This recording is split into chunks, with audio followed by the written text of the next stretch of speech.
안녕하세요. 오늘 손동원 박사님의 신학 논문 메시지 들으시는 여러분, 오늘은 미국 힐링 커뮤니티 교회 손동원 박사님의 아주 중요한 신학 논문을 좀 깊이 들여다볼까 합니다.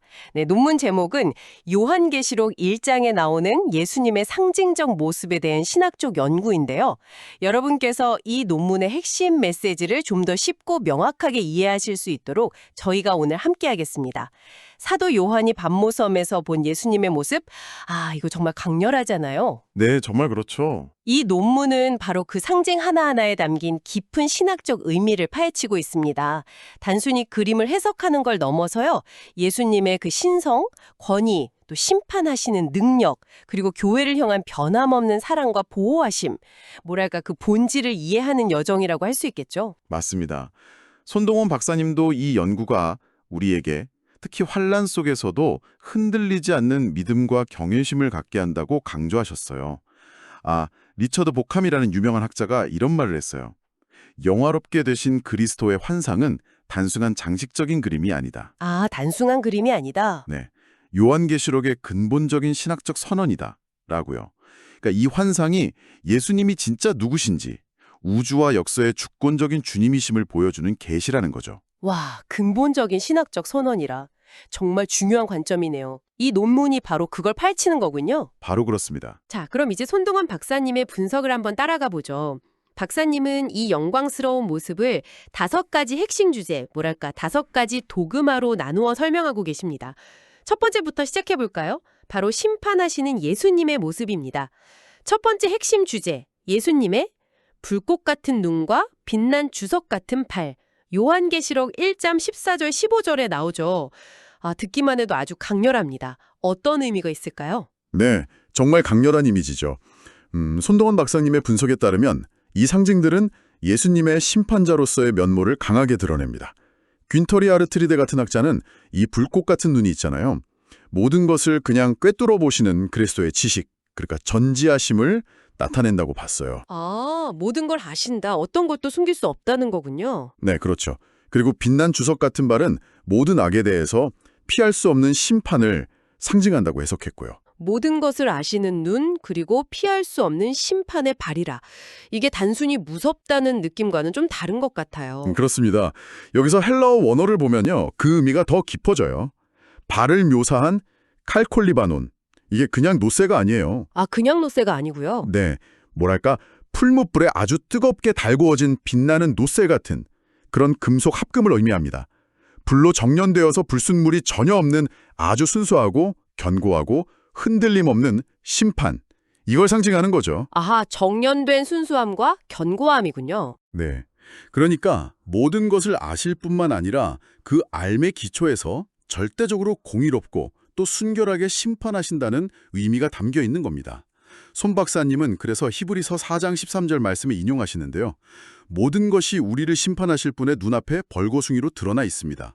바로 이 점을 강조하시는 거죠. 그 어떤 것도 주님의 시선을 피할 수는 없다. 네, 마치 다니엘이 하나님의 영광 앞에서 완전히 압도되었던 것처럼요. 다니엘 10장, 우리 존재의 가장 깊은 곳까지 꿰뚫어 보시는 그 시선 앞에서 정말 경외감을 느끼게 되는 거죠. 마음 깊은 곳까지 보시는 눈과 흔들림 없는 심판의 발.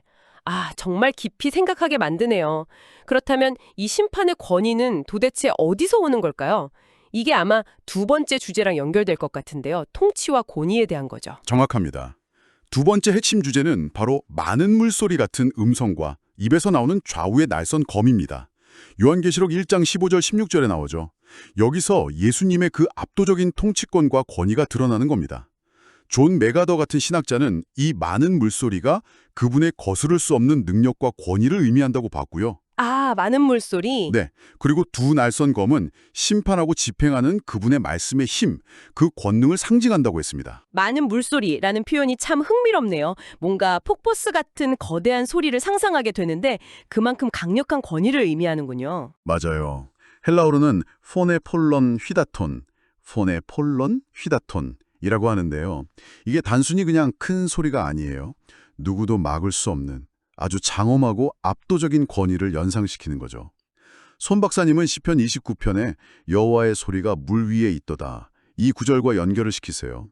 이 음성이 바로 하나님의 음성, 즉 신적인 권위라는 걸 보여준다고 설명하십니다. 아, 그렇군요. 예수님께서 폭풍을 꾸짖어서 잠잠하게 하신 사건 있잖아요. 마태복음 8장에.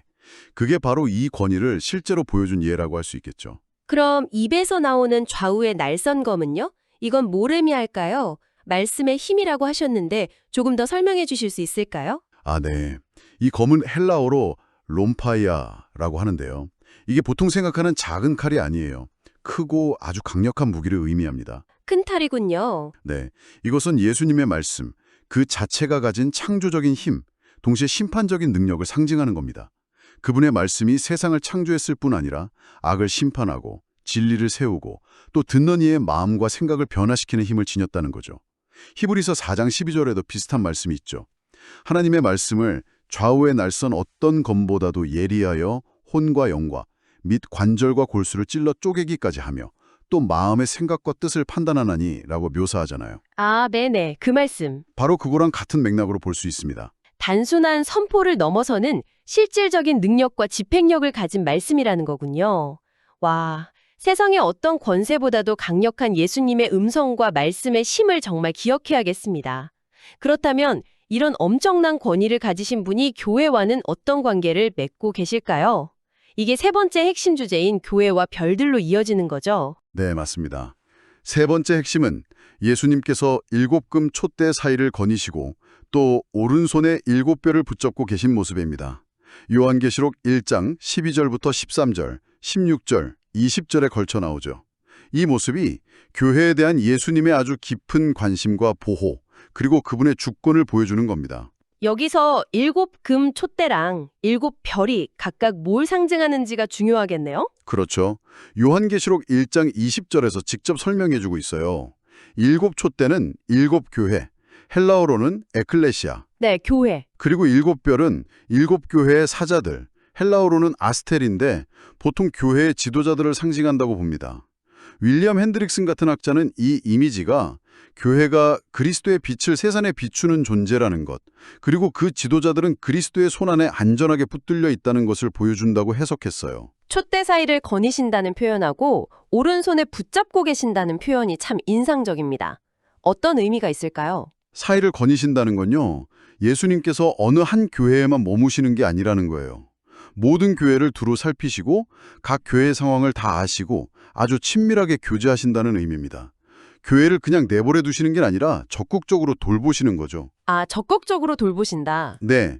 그리고 오른손은 성경에서 보통 능력과 권위를 상징하잖아요. 네, 그렇죠. 그러니까 별들, 즉 교회 지도자들을 오른손에 붙잡고 계시다는 것은 그들을 아주 강력하게 보호하시고 인도하시고 또 그들의 사역을 주관하신다는 뜻입니다. 손동원 박사님은 에베소서 5장에 그리스도께서 교회를 양육하고 보호하신다는 말씀이나 또 사도 바울이 회심할 때 이야기 있잖아요. 사도행전 9장에. 네, 담에색 도상에서. 맞아요. 그때 예수님께서 왜 나를 박해하느냐고 물으셨잖아요. 교회를 박해하는 것이 곧 예수님 자신을 박해하는 것이었던 거죠. 이게 주님께서 교회와 얼마나 깊이 하나로 연합되어 계신지를 보여주는 겁니다. 사실 반모섬에 유배된 요한에게 직접 나타나신 것 자체가 고통받는 당신의 종과 교회를 외면하지 않으시는 주님의 모습을 보여주는 것이기도 하고요. 아, 정말 어려움 속에서도 교회가 주님의 돌보심과 보호 아래 있다는 사실이 큰 위로가 되네요. 자, 그럼 이제 네 번째 핵심으로 넘어가 볼까요? 예수님의 복장에 담긴 의미, 권위의 표상입니다. 발에 끌리는 옷과 가슴에 금띠. 이건 뭘 상징하는 걸까요? 요한계시록 1.13. 네, 이 복장은 예수님의 왕적인 동시에 제사장적인 직분을 상징합니다. 아주 중요하죠. 레온 모리스 같은 학자는 발에 끌리는 옷, 헬라어로는 포데레스라고 하는데요. 이게 구약의 대제사장이 입던 예복과 아주 비슷하다는 점에 주목했어요. 이것은 예수님께서 우리의 죄를 위해 중보하시는 영원한 대제사장이심을 보여주는 거죠. 아, 대제사장의 모습이군요. 그럼 가슴에 두른 금띠, 헬라어 페리에조스메노는요? 금띠는 보통 왕적인 위엄과 권위를 상징합니다. 근데 여기서 특이한 점은 허리가 아니라 가슴에 띠를 둘렀다는 거예요. 아, 그러네요. 가슴에? 네, 이건 흔들리지 않는 절대적인 권위와 존엄성을 더 강조하는 것으로 해석됩니다. 그래서 이 복장은 전체적으로 예수님께서 우리를 위해 중보하시는 대제사장이시면서 동시에 만물을 다스리시는 왕이시라는 그 이중적인 신분과 권위를 시각적으로 딱 보여주는 겁니다. 손동원 박사님은 히브리서에서 예수님을 멜기세덱의 반차를 따르는 영원한 제사장, 히브리서 7.17이라고 부른 것을 연결시키세요. 멜기세덱이 왕이면서 동시에 제사장이었던 인물이잖아요. 창세기 14장에 나오는. 네, 맞아요.